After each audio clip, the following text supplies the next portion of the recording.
Y'all feel so tall. Is this what it's like being you guys? It's nice, isn't it? I hate it. And I hate you. I'm scared. I'm afraid of heights. This is scary. You'll fall on it harder too. Yeah, it'll fall harder. I know. Everyone makes fun of me. Now you know why tall guys are afraid of heights. That's the thing. It happens. Shut up. Welcome to Pop Culture Psychology, where we talk about psychological concepts through popular movies, television, video games, and comic books. Yeah! Don't fuck it up. God damn it. Don't fuck it up. Spoiler, I'm gonna. And it's so hard not to throw my shoulders back and talk like this through the entire episode. Because we're gonna talk about, oh God. Focus, you remind me of that dude. Which one? Hollywood.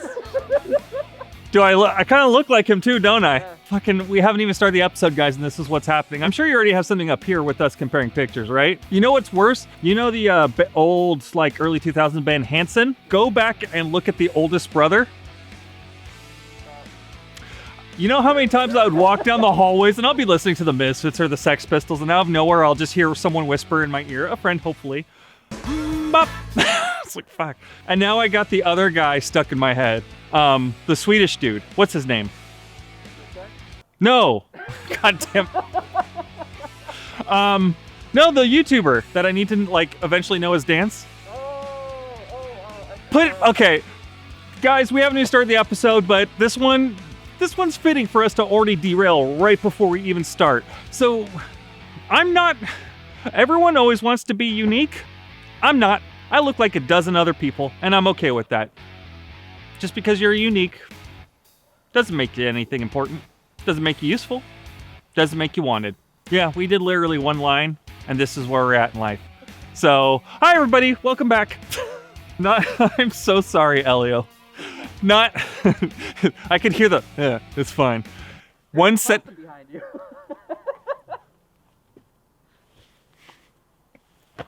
Oh God, oh Lordy. On to the episode. We all need to be excellent to each other for sure. Many individuals have promoted this idea. Some people thought to promote this was individuals like Nelson Mandela, Gandhi, Martin Luther King, Bill S. Preston, and Ted Theodore Logan. For this episode, we're going to focus on those last two I mentioned and how they shaped the future for a most excellent adventure, but unfortunately also a bogus journey. Bill and Ted were sent on an excellent adventure to make the world become excellent. Here's a little thing for everybody. Okay, you know what? I'm not gonna put this on Elio. I've already put too much pressure on him. In the comments, try to count out how many times I say the words excellent in this video. The result may surprise you. Starting now. Wait. No, you gotta grab the most excellent. I already said excellent, and if I say excellent twice in one sentence, you gotta start there. So starting then, or starting now. But as I was saying, psychology has a lot to say about prophecy, specifically self-fulfilling prophecy. So let's have Bill and Ted help us understand what psychology has to tell us about the idea of self-fulfilling prophecy and how that can affect our lives. I don't want this to be a bogus journey for anyone, so let me tell you right now, there will be spoilers for the first two movies. The third movie's great, don't get me wrong.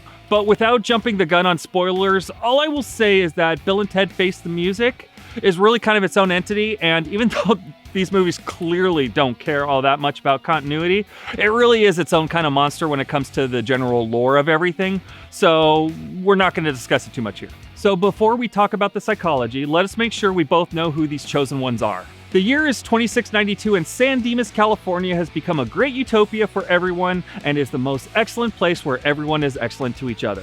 However, Rufus, a future dude, is told that in order for this to happen, two great ones of the past must complete their destiny. But a grave issue occurs where their destiny may be derailed. Bum, bum, bum! Now put the hamster up. You know which one I'm talking about? You don't know the bum, bum, bum hamster? Bum, bum, bum! Come on. You're not gonna... Dramatic gopher. Oh, yeah, see? Back to Bill S. Preston Esquire and Ted Theodore Logan of Wild Stallions. They're supposed to be the bringers of the most excellent futures. But Ted is on the verge of failing his history class, and when he does, he'll be shipped off to military school in Alaska, which means the end of Wild Stallions. This will stop Sam Dimas from reaching his potential of the future. Yeah, that's the plot. This is the most excellent movie. God, okay. I wasn't gonna say this, but I might as well now. As a group, we all watch this movie. These movies are so stupid, and I love them so much. In fact, for those who know Bogus Journey, you know, my nickname, yeah, that's what everyone calls me, is Ashe K. Reaper, as most of you know. But the Reaper part, it's not some like edgy edgelord McEdgelord thing that I got in like high school or middle school. No, it's actually part of something Death says in Bill and Ted's Bogus Journey. That's how I got it. I was a bass player who played upright bass in a band, and they know I liked stupid movies, which eventually talked about Bill and Ted's Bogus Journey. So yeah, it's not like I am the Reaper. It's like I am the Reaper. But I'll find it for you if I have to. Elio, put the little snippet in. Put the little snippet of Death, because he's also my favorite. You sunk my battleship. Back to what this episode's actually about. Rufus must use a telephone booth time machine. Not do it. What don't you want me to talk about? Do it. What, you don't want me to talk about something? You don't want me to talk about a person? Who do you not want me to talk about? Who don't you want me to talk about? I'm not acknowledging that. This is gonna be all cut out anyway. Rufus uses a telephone. Oh, I'm trying not to. I'm really trying not to. TARDIS. Put in the comment, nerds. So, as I was saying, Rufus must use a telephone booth time machine and go back into the 1980s and help Ted get a passing grade on his history presentation, which in turn will help him pass his history class so he doesn't get shipped off to military school. Naturally, Rufus goes to the past to help them study, articulate their words, and to teach them the importance of the past and how it can shape their futures. Or he lends these two morons a time machine so they can kidnap famous historical figures of the past and take these famous people to Ted's history presentation. Because that's how you'd pass history. Just kidnap people and make them say shit. Yeah, Ted is a moron, but luckily his teacher also sucks because Ted's showing up with a mishmash of people such as Napoleon, Abraham Lincoln, and Socrates to talk, which, ironically enough, most of these guys don't even speak English, but fortunately they understand English perfectly because that's how this works. Either way, them talking at the presentation is enough for Ted to get a passing grade and everything's right in the world. Yay! But as time goes on, they move closer to the prophecy date. Bill and Ted will need an awesome band, and in order to get that perfect band for the future, they will have to go on a most bogus journey. They will have to die, go to hell, come back to life, and stop a lame future dictator from thwarting their destiny. But this said bogus journey is what got them Death as their bass player, Station as their alien percussionist, two dancing good guy robots, and of course the princess drummer and the princess keyboard player. You heard me, that's the band. Like I said, continuity and these movies making sense, if you can't tell, wasn't the high point of the priority. It is what it is, and that's why I love it. And with their band Wild Stallions, they bring forth the promised excellent future. If you can't tell by what I've been saying, these movies are absolutely bonkers, but the message is great. The characters are unique, to say the least, but not in a bad way. Was this destiny? Was this the only way this could happen? Science does have something to say about Bill and Ted's Excellent Adventure and Bogus Journey. Maybe fate and destiny were not the major things here, but there definitely was a certain level of self-fulfilling prophecy for those two guys. So many people have heard the idea of self-fulfilling prophecy, but let's really dig into how it works. This is a little more nuanced than if you think something, something happens. That is a part of it, but a self-fulfilling prophecy is when a person causes a prediction to come true due to their expectations imposed upon themselves by an internal and or external factor. What this means is that the way we think and the expectations we have indeed influence the outcomes of what happens in our lives. Not in some preordained or absolute way. Not what I'm saying. I'm not being a proponent of destiny or fate. What I am saying is our behaviors will be changed by the expectations we have. A little oversimplified way of saying this is if you see yourself being excellent, you have a greater chance of being excellent. If you see yourself as bogus, you have a greater chance of being bogus. I don't know why I shifted into Bill and Ted there, but that's going to happen sometimes in this episode, I'm sure of it. So there you go. But like I was saying, that's a very oversimplified way of saying this, but that idea will lay down the groundwork of everything I'm saying from here on out. There are 5 steps to a self-fulfilling prophecy. First, developing an expectation. A person develops an expectation of an event or a situation. In essence, what this means is we've already made assumptions of what is going to happen in situations, and it's going to influence what we do about it. That assumption influences us before we even start doing whatever it is. Then, we express the expectations. What this means is that our expectations of a situation will cause us to act a certain way, even if it's unconsciously. Thinking someone does not like you might make you keep your distance from them, or thinking you and a person that will actually get along great may actually be more of a motivator for you to be more welcoming to them. This expression usually is both what you say and what you think. But the important part is to understand that our assumptions match the way we're thinking, which changes our behaviors more than what is actually happening in the world around us. This is when our environment adjusts to match the expressions, which means factors other than us adjust to what we're being presented. All that means is really that because we're presenting ourselves in a certain way, the way we're expressing ourselves, people, things, other factors around us will now start adjusting to that. This isn't always an obvious adjustment either. This could be people not speaking to us because we look unwelcoming due to us thinking no one wants to talk to us, or even a test appearing to be harder than what it really is or what you're capable of doing because you've already kind of psyched yourself out. And I'm absolutely serious here. There are studies where people were told that they're going to take a test. Those who said they expected the test to be difficult did poor than those who expected the test to be easy. The thing is, when everyone was given an easier test, those who initially expected the first test to be hard, but this test to be easier, did drastically better. Here's the thing though, that easier test was actually the same test with just all the questions jumbled around.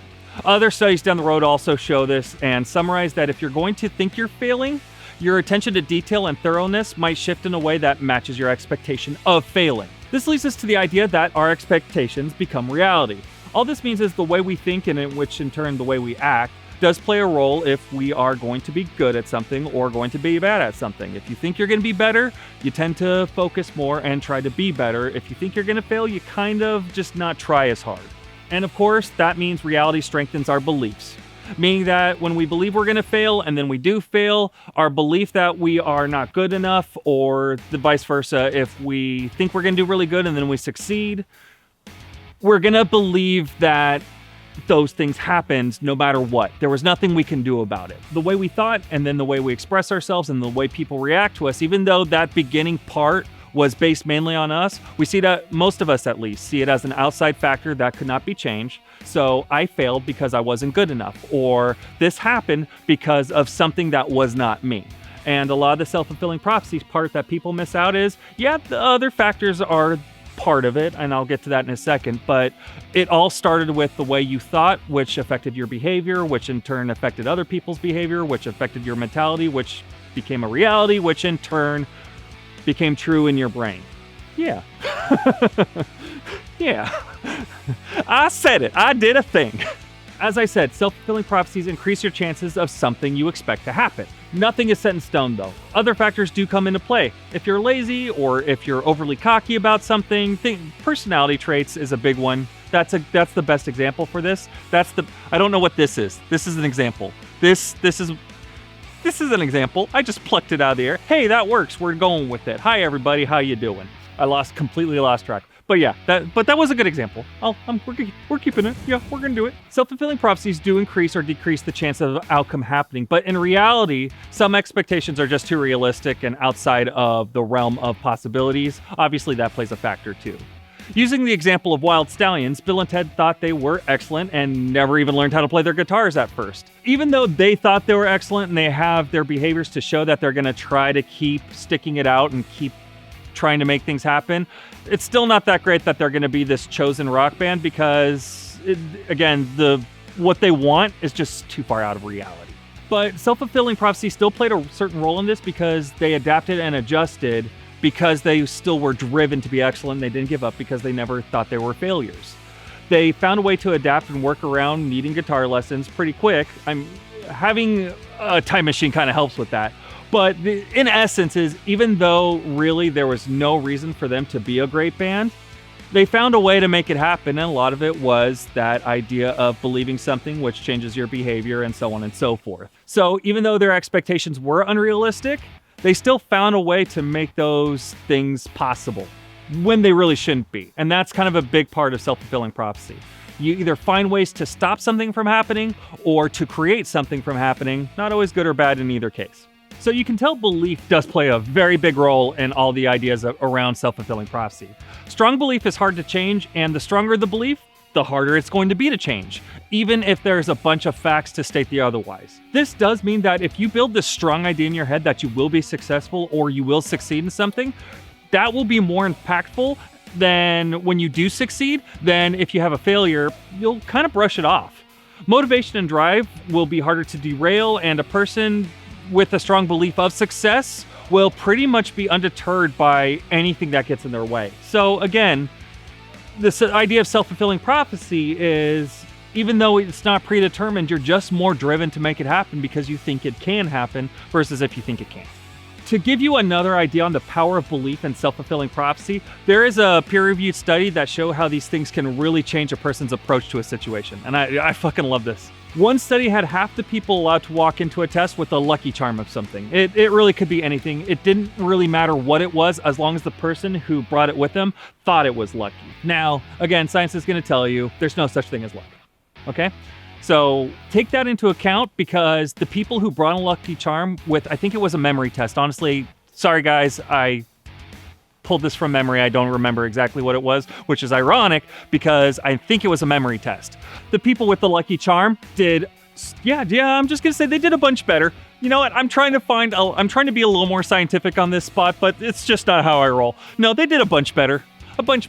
They did astronomically better than people who didn't have a lucky charm, is what I'm trying to say here. And I'm not talking about the cereal. Why did I add that? Sure, let's keep going on. They're magically delicious. The reason why is the people who brought the lucky charm reported to have higher confidence. They were much more persistent when they had trouble with something. And they generally had this idea that there was no acceptable reason that they couldn't push themselves to do better. So yeah, luck doesn't exist. Let me just say that we're talking on a scientific level here. There is no evidence to state luck exists. But a lucky item is actually helpful. Don't let someone tell you like a lucky guitar pick is stupid, because it will actually help you. It may not be luck, but thinking you're lucky actually will motivate you to be more successful with whatever you're doing, which you may think you need luck in. Expecting success, either be it through luck or be it mentality or expression or behavior or whatever, the people who think they're going to be more successful have a higher achievement motivation, which is basically what we've been talking about this whole time. You're more motivated to achieve and less likely to give up on something. But it goes beyond just changing your mentality. Those individuals are also seeing unexpected opportunities. They capitalize on those opportunities and are more flexible in their approach.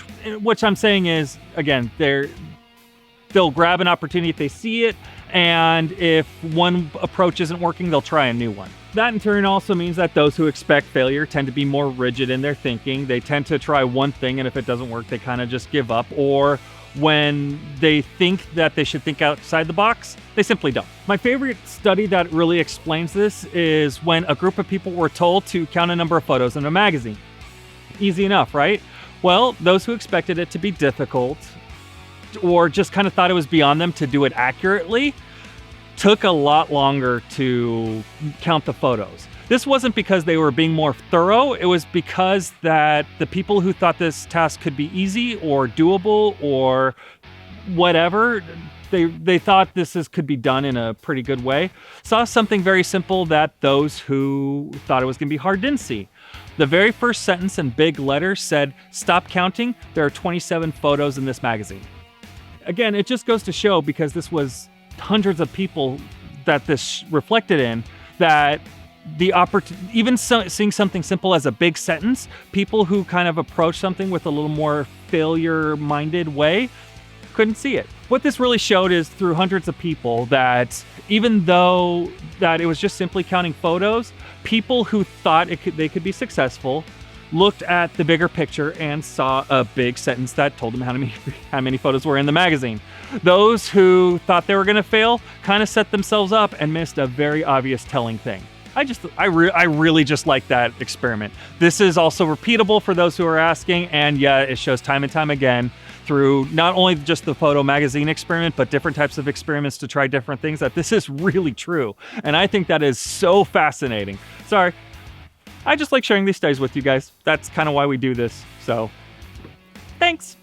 And yes, I've been talking about general achievements and tasks, but self-fulfilling prophecy most definitely applies to social interactions as well. Like I said, your predetermined expectations adjust your mindset, which in turn will change your behavior, which other people will react to. This could be something like how I was saying before, you could be a little more standoffish at a party because you think no one wants to talk to you, which in turn makes you feel less approachable, so people don't. Another example is this, and a very common one in a relationship, is when you are going to approach someone about a disagreement, you think it's going to turn into a fight. People report, and again, there's plenty of studies that show this, that people already come in kind of expecting a fight, so they're a little more aggressive or a little more confrontational, or at least a little more defensive. The other person picks up on that. They kind of sense the hostility from the other person. They in turn become hostile, which now the person interprets that they were right. There's going to be a fight. So be very careful with the expectations you have walking into any type of interaction with someone. It is going to influence how they react to you. But something Sigmund Freud might have told Bill and Ted, sometimes a cigar is just a cigar. Okay, one more tangent. Did you know that Sigmund Freud never said that? Again, it's just a little factoid. It's Sigmund Freud never said a cigar is just a cigar. This was the first Facebook meme that quoted someone before Facebook and memes existed. Pretty much someone said Sigmund Freud said that, and it became a reality. So you know how you get all those quotes on Facebook that say like, Herger Flurger Blurgen, Blurger Flurger Flurgen, Abraham Lincoln. And it's not true. This was the first document of this ever happened, back in 1920, mind you. But still, I just thought that was kind of interesting. Even to this day, it's not social media that has misquoted people. People like to use other people's quotes to emphasize a point since day one. That was it. I just always thought that was really interesting. The reason why I even brought up the quote, a cigar's just a cigar, sometimes it is what it is. We can influence our own actions. We can change our mentality so our behavior changes for the positive as well. We can make it easier for other people to interact with us in certain ways. But what it really comes down to it is sometimes people are just going to act the way they're going to act, and there's nothing we can do about it. Even rude people won't make Bill and Ted mean. Sometimes even if you're the most open person, sometimes that's just going to still make them hostile. My point is take into account the self-fulfilling prophecy aspect of yourself, but understand that you're not entirely in control of the situation as well.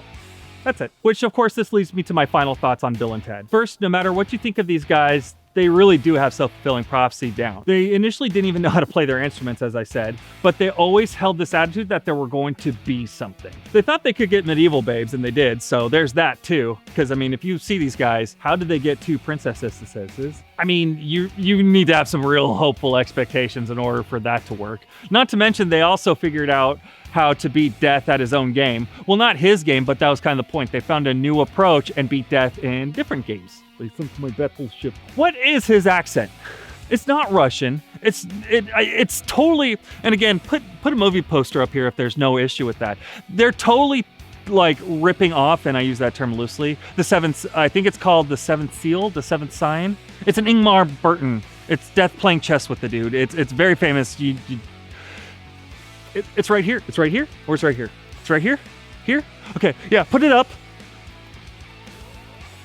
Here. But yeah, it's a very famous movie, and they're blatantly ripping it off, and they put a new spin on it, and I love it. This movie's so stupid, and I love it for it. But yeah, but my point is, Death was unbeatable at chess, but they never played them chess. He played them shit like Twister. Death didn't know how to play Twister, and again, it was that idea of self-fulfilling prophecy that kind of made him think outside the bubble, other than we're going to lose at chess. Damn right! But here's the thing, though. The movie showed what kind of utopian world Bill and Ted created. Now, this was kind of a prophecy, or treated as a prophecy, and was this some predetermined unknown force that made this happen? Was this destiny? Was this fate? I'm going to say no. It wasn't fate. It wasn't destiny that elevated Bill and Ted and company to the builders of a most excellent future.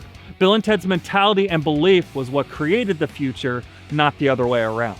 So take that for yourself as well. If you want to create something great, make sure you have the mentality to create something great, and you'll create your own prophecies. Without Bill and Ted being Bill S. Preston and Ted Theodore Logan, for all their faults, they were dreamers, and they had the drive and determination to do something above what most people would tell them that they could do. They didn't let anything derail them, and though they did try to cut corners, which never worked out well for them, they didn't let their failures stop them from doing anything. This includes death, so yeah, what's your excuse? The future didn't make Bill and Ted heroes. Bill and Ted being heroes is what made the future. And with that said, these two doofuses teach us one of the most important life lessons that we all forget sometimes. Being excellent to each other. Being excellent isn't a passive thing. It's not something that just kind of happens. You have to actively go out and be excellent to people. And most definitely, you also have to actively be excellent to yourself. Thank you so much for watching. That was it. I'm just kidding. Sorry, I couldn't. The timing was too good on that. And I broke my editor again. 1 second. You good? But no, guys, seriously, thank you so much for watching. I have a phrase that I use once every episode, and we always emphasize it to kind of be funny or just to be catchphrase kind of way. But this time, I'm actually going to use it at the very end of this episode because I want to emphasize the most important thing. Be excellent to yourself. Be excellent to each other. It's important.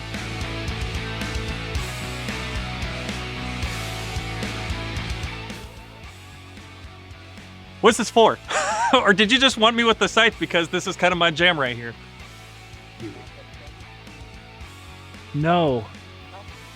Oh, I remember. Do it. You turned me into Palpatine? Yeah, so for this episode, normally we end it with the clacker, but we can't do it for this one because of how I did the script. Do you want to do the clacker some other time? Like now? Okay.